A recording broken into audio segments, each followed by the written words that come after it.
Bismillahirrahmanirrahim. Assalamu alaikum all of you. This is Muskan Ilahi and welcome back to my channel Muskan Ilahi Teaches. Students, in the previous video I discussed exercise 4A of chapter number 4 class 7's Oxford Mathematics, that was squares and square roots, and in this video I am going to cover exercise 4B of the same chapter. So if you haven't watched the previous video, kindly watch it from the playlist. And if you haven't subscribed to my channel yet, kindly like and subscribe it so that it will motivate me to make more videos. Alright, let's begin. Question number 1 के अंदर उन्होंने पूछा है fill in the blanks. Question number 1 says fill in the blanks. In part number 1 of question number 1, that is the square of 0.5 is dash. So what does that mean? उन्होंने पूछा है कि जो स्क्वायर है 0.5 का वो किसके इक्वलेंट है. तो आपने इसको अंडरस्टैंड इस तरह से करना है कि अगर आपको ये कहा गया है कि स्क्वायर ऑफ 0.5, इसका मतलब ये है कि 0.5 के ऊपर क्या है, स्क्वायर. और अगर किसी भी नंबर पे स्क्वायर हो तो मैंने आपको लास्ट वीडियो में मैंने आपको बताया था कि 0.5 को 0.5 से ही मल्टीप्लाई करेंगे. जब मैंने 0.5 को 0.5 से मल्टीप्लाई करवाया तो मेरे पास आंसर आया 0.25.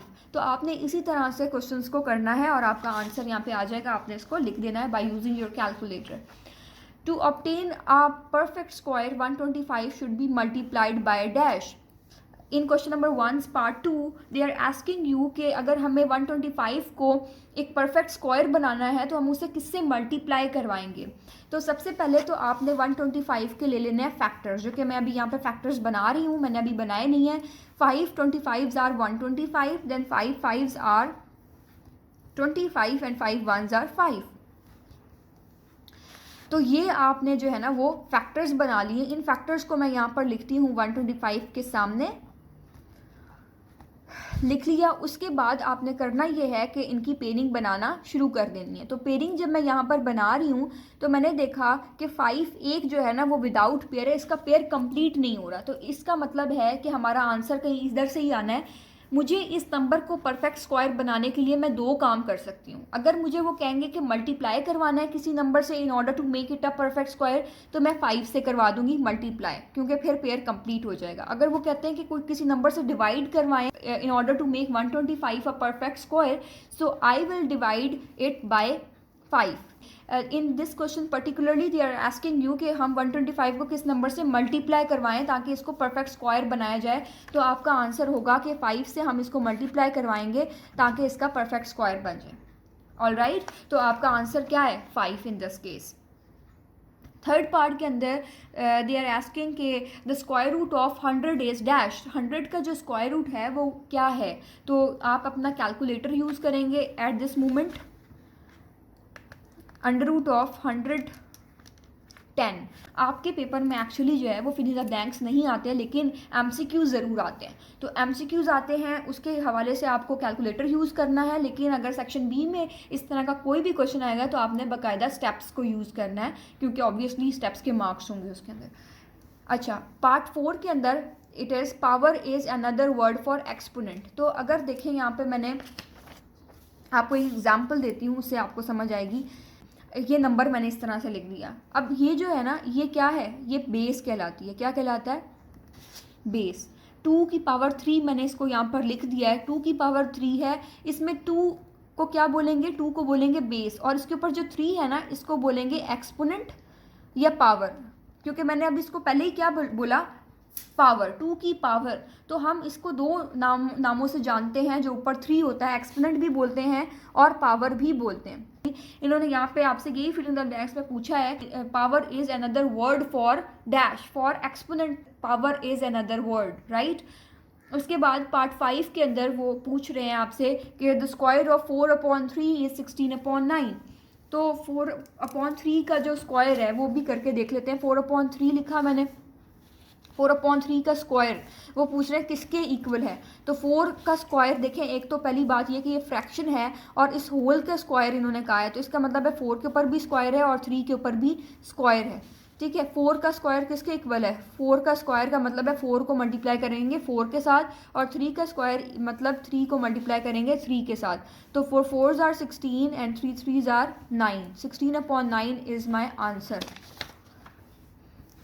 ठीक है, उसके बाद हम क्वेश्चन नंबर 2 देखते हैं। क्वेश्चन नंबर 2 के अंदर ट्रू फॉल्स हैं। आपको मैं क्वेश्चन नंबर 2 टास्क एज दे रही हूँ, आप इसको खुद कर लीजिएगा।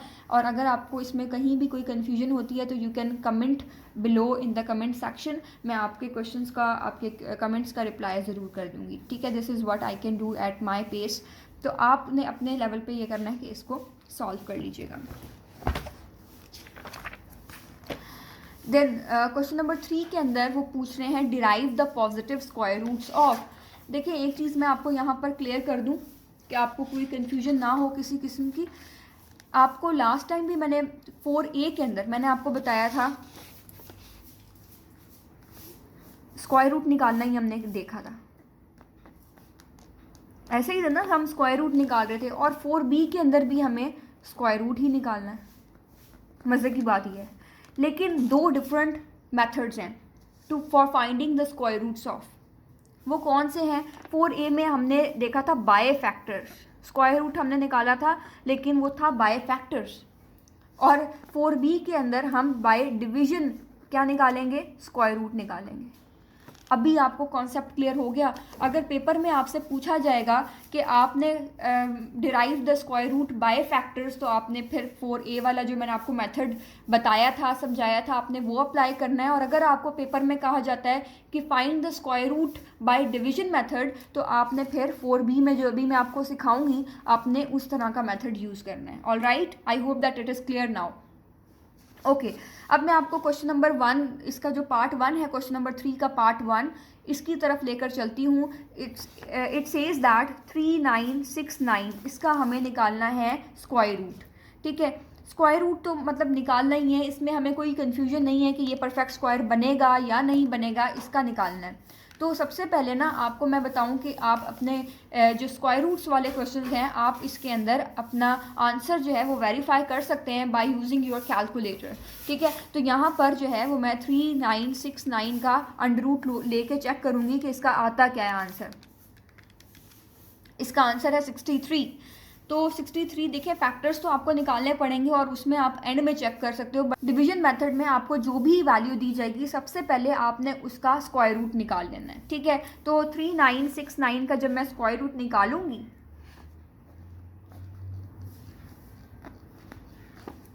तो इसका स्क्वायर रूट आपके पास आएगा, देखें क्या आया। मैंने जब इसका स्क्वायर रूट निकाला तो इसका स्क्वायर रूट आया 63, ठीक है। अब हमने डिवीजन मेथड यूज़ करना है, तो उसके लिए आप इस तरह से ना एक लाइन लगा देंगे, इसमें ये वैल्यू लिख दीजिएगा और ऊपर जो आपका आंसर आया था ना 63, वो भी लिख दें, ठीक है। और इनके दो दो पेयर्स बन रहे हैं ना, यहाँ पे आप 2 पेयर्स करके करेंगे। अब 6 है, इसका जहाँ पे 6 है ना, तो आपको यहाँ पे भी इसका मतलब क्या है कि 6 लिखना है। अब 6 से जब आप मल्टीप्लाई करेंगे तो आपका आंसर क्या आएगा? 6 6 36, ठीक है। तो 6 6 36, आपको पता है कि जब हम डिवीजन करते हैं तो हम सब्ट्रैक्शन यहाँ पर कर रहे होते हैं। 39 में से 36 जब मैं माइनस करूँगी तो मेरे पास क्या आ जाएगा? 3, एंड देन 69 को हम यहाँ पर नीचे ले आएंगे। ऑल राइट, और यहाँ पे मैंने 6 को 6 से मल्टीप्लाई करवाया ना, तो इस साइड पर आपने उसी नंबर को प्लस करना है। तो 6 + 6 क्या आंसर आ जाएगा? 12, ठीक है। और इधर आगे क्या लिखा हुआ है? 3, इसका मतलब है यहाँ पर क्या आएगा? 3। अब 123 को आपने मल्टीप्लाई किससे करवाना है? 3 से।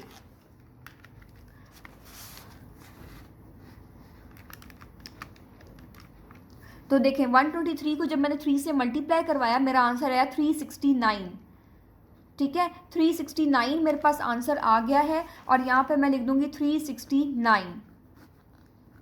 तो आपका जो है ना वो आंसर आ गया, ठीक है। आपको जस्ट उसके अंदर वैल्यूज पुट करनी है और प्लस माइनस करना है, एंड दैट्स इट। अच्छा, moving on towards question number 3 part 2, that is 11,025।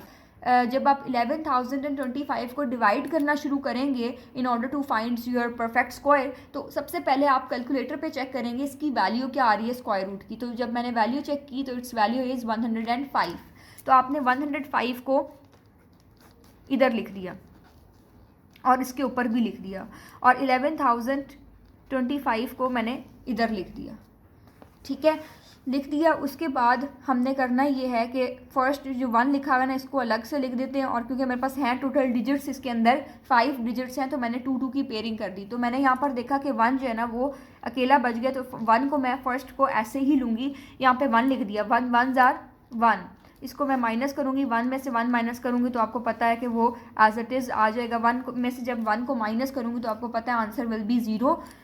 और मैंने यहाँ पे क्योंकि 1 को 1 से मल्टीप्लाई किया तो नीचे भी 1 लिखूंगी और 1 को 1 से प्लस करूंगी तो क्या आ जाएगा 2 आ गया। उसके बाद मैं ना इधर यहाँ पे इन दोनों को एज इट इज़ उतार दूंगी, 2 वैल्यूज़ उतारूंगी तो एक 0 भी लग जाएगा, ठीक है। और 5 आगे देखें आप, यहाँ पर लिखा है 5। अब 20 को 205 को जब मैं मल्टीप्लाई करवाऊंगी 5 से तो मेरे पास आ जाएगा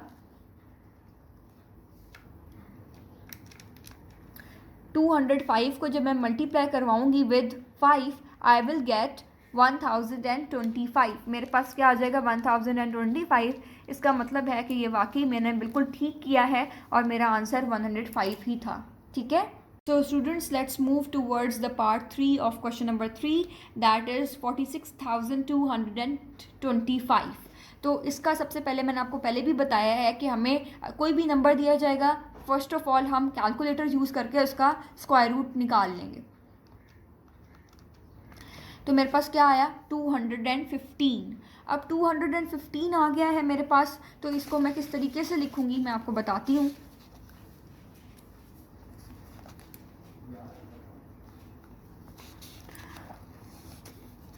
आंसर क्या आया था 215 आया था, ठीक है। तो 215 आंसर आपके पास आ गया। अब उसके बाद आपने करनी है पेयरिंग, तो इसकी और इसकी पेयरिंग हो रही है, ये अकेला रह रहा है 4, तो 4 को हम जो है ना पहले ही सॉल्व कर लेते हैं।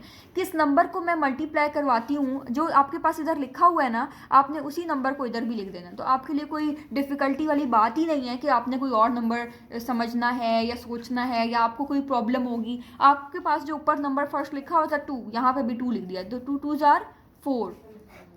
उसके बाद 2 इधर लिखा, 2 + 2 करते हैं तो क्या आता है 4। यहाँ पे क्या आया 62।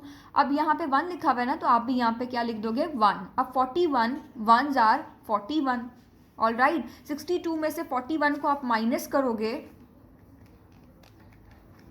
तो आपके पास क्या आएगा 21।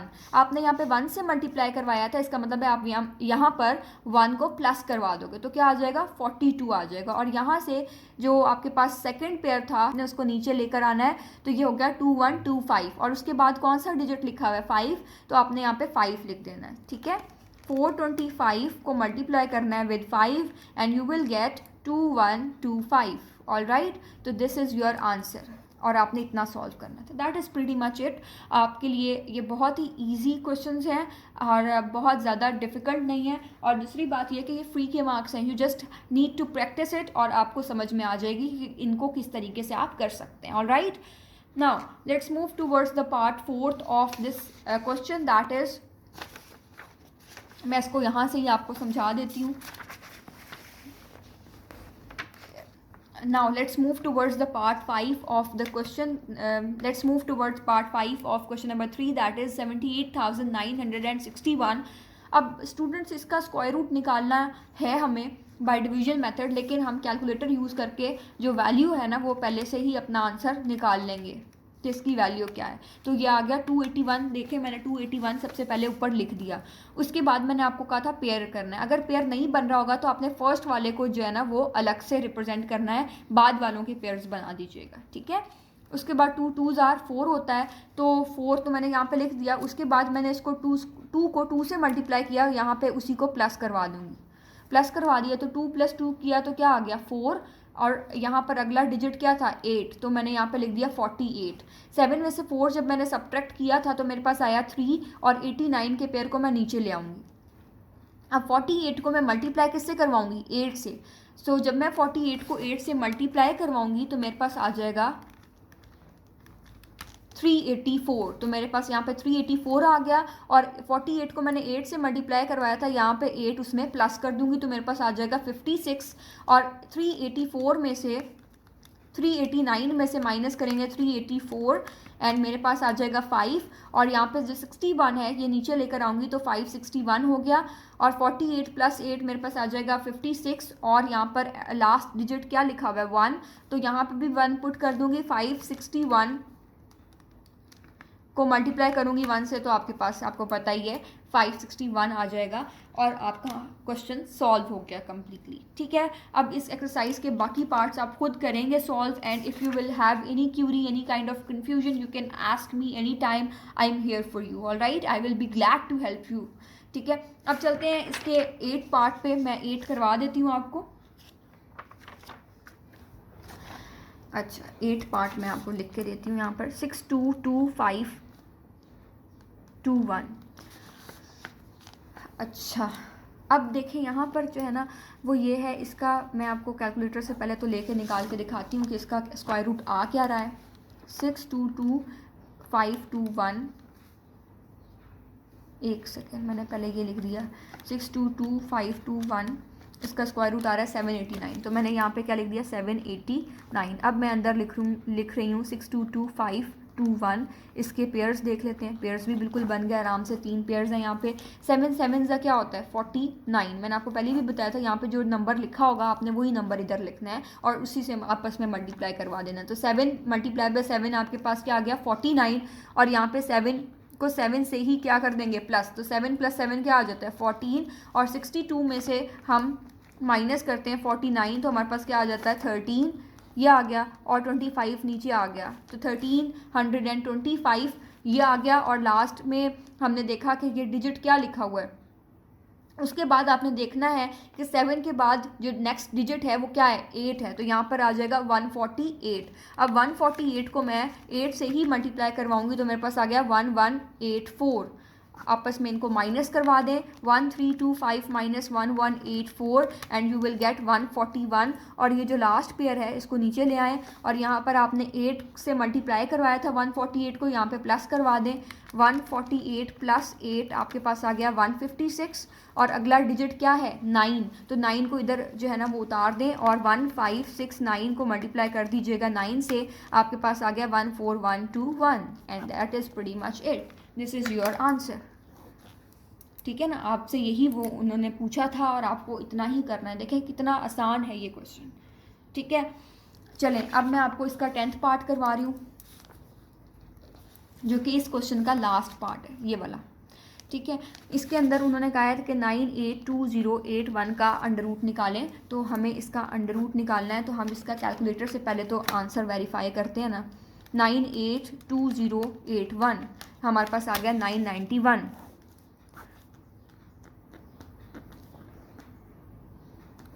उसके बाद पेयर्स बना लें, पेयर्स भी बहुत अच्छे से बन गए। आपको पता है कि 9 9 क्या आता है 81 आता है। पहले भी बताया है आपको मैंने कि यहाँ पे जो भी नंबर यहाँ पे ऊपर आपको लिखा हुआ मिल गया है आपने उसी नंबर को इधर लिख देना है। 9 9 81। 98 में से 81 जब हम माइनस करते हैं तो हमारे पास आता है आंसर 17 आ गया। ऊपर से एक पेयर नीचे उतार लें और यहाँ पे 9 को 9 से मल्टीप्लाई किया तो यहाँ पे प्लस करवा लेंगे। 9 + 9 इज़ 18। उसके बाद हमारे पास नेक्स्ट डिजिट, उसके बाद आपने देखा है नेक्स्ट डिजिट क्या है, तो हमारे पास यहाँ पे 9 था। 189 को हम मल्टीप्लाई करवा लेंगे 9 से तो हमारे पास आ जाएगा 1701। उसके बाद 1720 माइनस 1701 तो हमारे पास आ जाएगा 19 और ये हमारे पास 81 जो है ना वो इधर नीचे हम उसको उतार देंगे। और यहाँ पे हमें उसको 189 को हमने किससे मल्टीप्लाई करवाया था 9 से, तो यहाँ पर आ जाएगा 9, हम उसको ऐड करवाएंगे 189 + 9 हमारे पास आ जाएगा 198 और लास्ट में क्या लिखा हुआ है स्टूडेंट्स 1, तो यहाँ पे 1 आ जाएगा। अब ये तो बहुत ही ज़्यादा ईजी हो गया। 1981 को मल्टीप्लाई जब आप 1 से करवाओगे तो 1981 ही आ जाएगा। So this is your answer. All right, now question number 4 की तरफ चलते हैं। Question number 4 says that find the positive number which when multiplied by itself gives 678976। मतलब वो सिंपली पूछ रहे हैं आपसे, they are simply asking you to find the square root of, और वो आप पे डिपेंड करता है कि आप इसका स्क्वायर रूट किस तरह देखें। लेकिन एक चीज़ मैं आपको बताऊं, 2 मेथड्स तो हैं, लेकिन अगर एक बहुत बड़ी वैल्यू आपके सामने दिख रही है तो आप डिवीजन मेथड ही चूज़ करोगे। ठीक है। लेकिन एक छोटी सी वैल्यू है तो आप आराम से उसके फैक्टर्स बना सकते। आप अगर इस वैल्यू को करेंगे तो ये तो बहुत ज़्यादा बड़े फैक्टर्स बन जाएंगे, जो कि आपके लिए भी प्रॉब्लमेटिक हो सकता है, कोई गलती हो सकती है आपसे। तो आपने यहाँ पर जो है ना वो डिवीजन मेथड चूज़ करना है। तो अब आपने इसको डिवीजन मेथड के थ्रू आपने इस क्वेश्चन को सॉल्व करना है। मैं आपको ये सॉल्व करके बताती हूँ।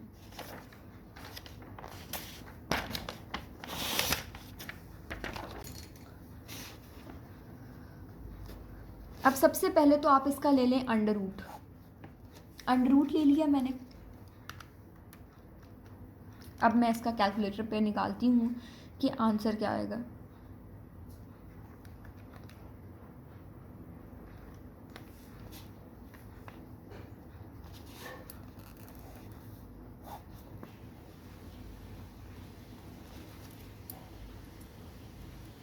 अब इसके बाद आपके पास आंसर तो आ गया पहले से। अब आपने जस्ट स्टेप्स करने हैं। तो इसके जो है ना वो पेयरिंग कर लेते हैं। 8 8 जा क्या आता है, 64 आता है। तो हमने यहाँ पे 64 लिख दिया। और आपको मैंने पहले ही बताया था कि आपने फर्स्ट जो आपका डिजिट आया था आपने वही यहाँ पर लिख देना है और आपस में से मल्टीप्लाई करवा देना है। और जिससे मल्टीप्लाई करवाया इन दोनों को उसी नंबर से प्लस कर देना है। तो 8 + 8 आपके पास आ जाएगा 16। और 67 में से 64 माइनस में करूँगी तो 3 आ जाएगा और 89 जो है ना वो इधर आ जाएगा। अब 16 यहाँ पे लिखा हुआ है, ये 2 इधर सेकंड डिजिट है, 2 इधर मैं यहाँ पे इसको जो है ना वो कॉपी कर दूँगी। और 162 को जब मैं 162 को अब मैं मल्टीप्लाई जब करवाऊँगी 2 से तो मेरे पास आ जाएगा 324। That is quite near to the number. 389 में से 324 को मैं माइनस करवा दूँगी, मेरे पास क्या आ जाएगा 65। और ऊपर से 76 को मैं नीचे ले आऊँगी, ठीक है। और मैंने यहाँ पे 162 को 2 से मल्टीप्लाई करवाया था, यहाँ पे 2 प्लस भी मुझे करवाना पड़ेगा। तो वहाँ पे आ जाएगा 164। और 164 को जब मैं 4 से मल्टीप्लाई करवाऊँगी,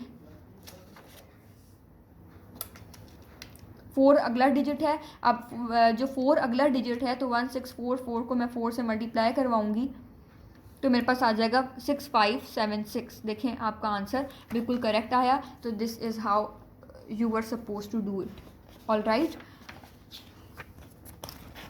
अब यहाँ पर देखें क्वेश्चन नंबर 5 के अंदर उन्होंने आपको कहा है कि a general having formed his 15,400 soldiers into a solid square.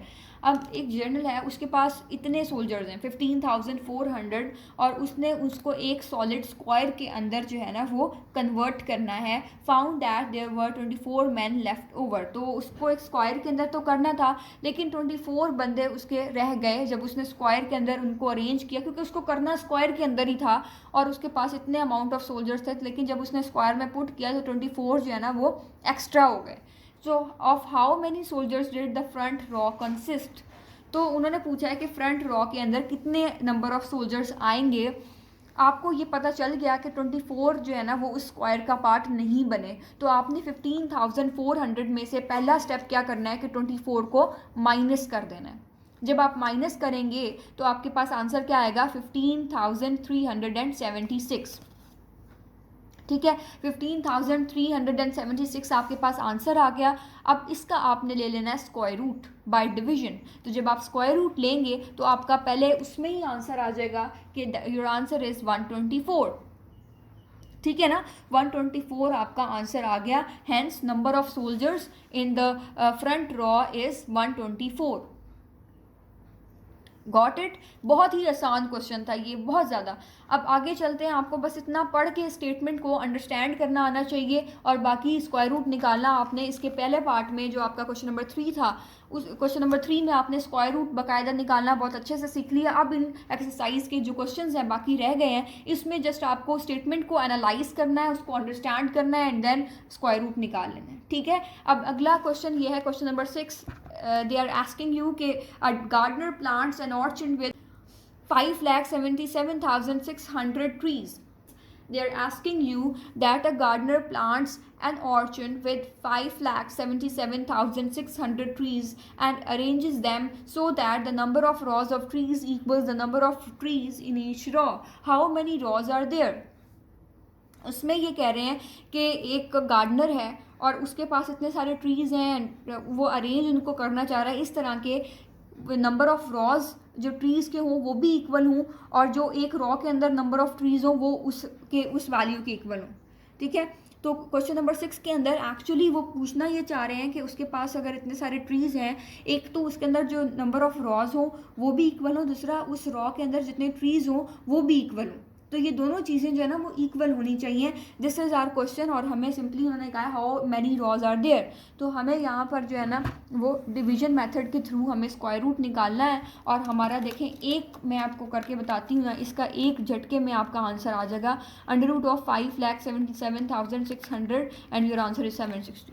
But आपको ये स्टेप्स के मार्क्स होंगे, और ये क्वेश्चंस भी बहुत ज़्यादा इंपॉर्टेंट हैं क्योंकि, तो ये आपके जो है ना वो आपको आना चाहिए एग्जामिनेशन पॉइंट से, ये क्वेश्चंस बहुत ज़्यादा इंपॉर्टेंट है। ठीक है, अब चलते हैं क्वेश्चन नंबर 7 की तरफ। क्वेश्चन नंबर 7 में वो पूछ रहे हैं कि the students in a school can be arranged in 12, 15 and 18 equal rows and also into a solid square. हम एक स्टूडेंट्स जो एक स्कूल के अंदर हैं, हम चाहें तो उसे 12, 15 और 18 इक्वल रॉज में उन्हें अरेंज कर सकते हैं, and also in a solid square, और अगर हम चाहें तो हम एक सॉलिड स्क्वायर में भी कर सकते हैं। इन्होंने कहा है कि what is the lowest number of students that can be in the school, कि जो एक not only in the school but in the, ठीक है, इसमें ये कह रहे हैं what is the lowest number of, in this they are asking what is the lowest number of students that can be in the school। तो हमें यहाँ पर इन्होंने क्वेश्चन में आपको हिंट भी दिया हुआ है, ऑल्दो एग्जाम में आपको हिंट नहीं दिया जाएगा, तो इन्होंने यहाँ पे कहा था कि फाइंड द एलसीएम, हमें एलसीएम लेना है। क्यों? क्योंकि लोएस्ट नंबर्स हमें ये आइडिया हो गया था। तो उन्होंने हमें पहले बताया था कि इतने जो है ना वो लीस्ट हो सकते हैं 12, 15 एंड 18। हमने इसका एलसीएम लेना है। एलसीएम किस तरीके से लिया जाता है मैं भी आपको सिखाती हूँ। ये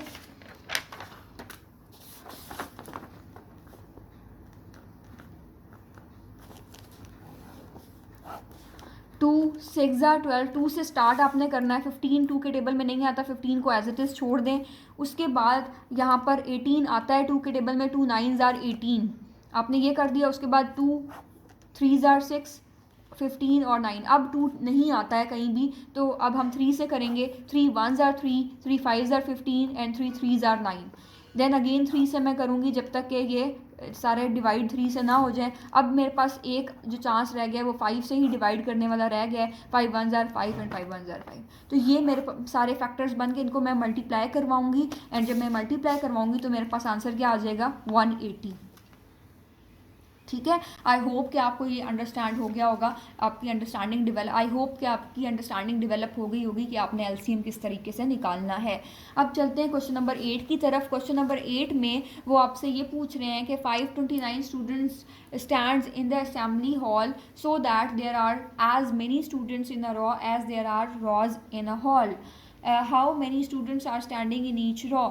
आपने सिंपली 529 का स्क्वायर रूट लेना है इसके अंदर, और आपका आंसर आ जाएगा कि कितने स्टूडेंट्स जो है ना एक रॉ के अंदर प्रेजेंट हैं। जस्ट ये क्वेश्चन था, उन्होंने नंबर ऑफ स्टूडेंट्स दे दिए थे और वो पूछ रहे थे कि कितने स्टूडेंट्स होंगे एक रॉ के अंदर, तो आपने स्क्वायर रूट निकाल दिया।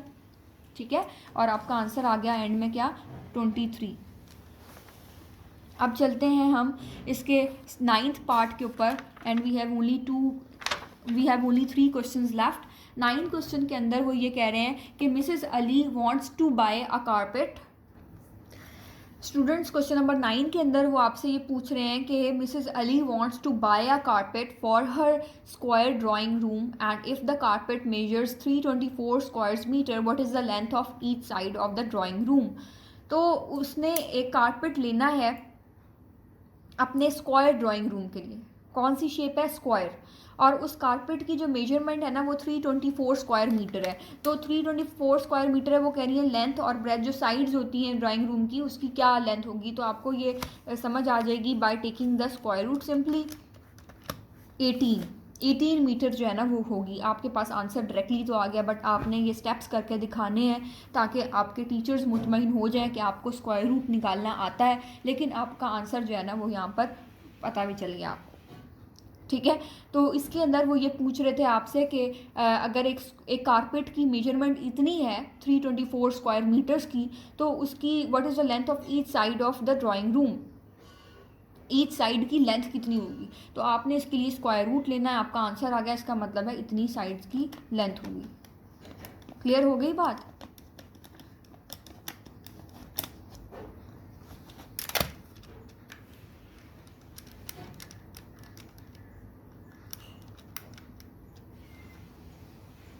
चलें जी आगे चलते हैं।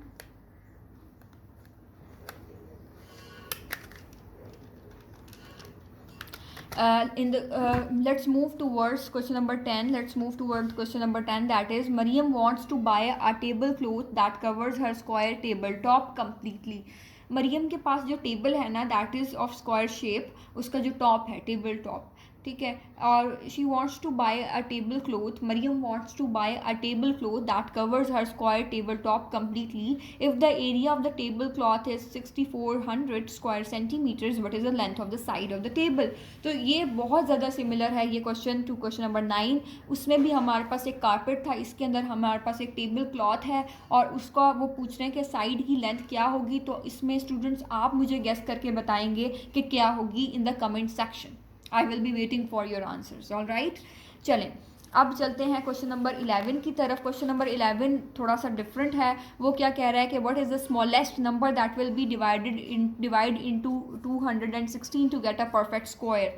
तो हमारे पास ऐसा कौन सा नंबर है जो मैं 216 के साथ जब डिवाइड करूँ तो मेरे पास एक परफेक्ट स्क्वायर आ जाए। तो मैंने इसके फैक्टर्स देखे यहाँ पे, क्योंकि 1216 was a quite small number, यहाँ पर देखें 216 was a quite small number. तो इसमें मैंने इसको सिंपली फैक्टर्स के मेथड के साथ मैं इसका स्क्वायर रूट निकालूंगी। तो मैंने 216 का फैक्टर्स 216 के मैंने यहाँ पे फैक्टर्स निकाल लिए। उसके बाद मैंने 216 के फैक्टर्स को उसके सामने लिख दिया और पेयरिंग बना दी। तो 2 और 3 का तो पेयर बन गया, इसको मैंने एक 1 टाइम लिख दिया। 2 और 3 रह गया, तो 2 3 6। तो मेरे पास देखें यहाँ पर 6 जो है ना उसका कोई पेयर नहीं बना, 6 वॉज रिमेनिंग। तो 6 ऐसा नंबर है जिसे हम डिवाइड करेंगे 216 से in order to make it a perfect square. All right, तो ये आपका था क्वेश्चन।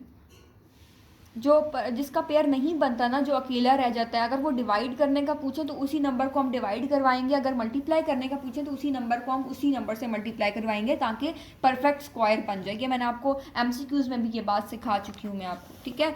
अब चलते हैं लास्ट क्वेश्चन की तरफ, that is a gardener plants trees in a square for how many trees are there. इसमें देखें वो ये कह रहे हैं कि एक गार्डनर है, वो एक स्क्वायर फॉर्मेशन के अंदर अपने प्लांट्स को अपने ट्रीज़ को प्लांट करना चाह रहा है। And if he plants 25 trees in a raw, अगर वो 25 ट्रीज़ को एक रॉ में वो कर देता है, how many trees are there, वो ये पूछना चाह रहे हैं कि कितने ट्रीज टोटल कितने हैं। तो आपने 25 को 25 से मल्टीप्लाई करवाना है over here in the question, क्योंकि हमारे पास पहले जब कारपेट दिया हुआ था, हमने प्रीवियस क्वेश्चंस में देखा कारपेट दिया हुआ था, तो हम उसका जो है ना वो सिंपली निकालते क्या थे, उसका स्क्वायर रूट निकालते थे, तो हमारे पास आंसर। यहाँ पे आप ये समझ लें कि आपको उल्टा दिया हुआ है, एक स्क्वायर हमें बनाना है और एक रॉ के अंदर जो ट्रीज़ हैं वो 25 हैं इन नंबर। तो 25 को जब हम 25 से मल्टीप्लाई करवाएंगे तो हमारे पास टोटल नंबर ऑफ़ ट्रीज़ आ जाएंगे। ऑल राइट, आई होप कि आपको ये क्लियर हो गया हो। और कमेंट सेक्शन में आप मुझे कुछ भी सजेशंस भी कर सकते हैं। If you have any suggestions for me then you can give me suggestions in the comment section. I will reply and I will follow your suggestions. Thank you so much for watching and giving me so much support. Wait for the next video. Till then, take care of yourself and Allah Hafiz.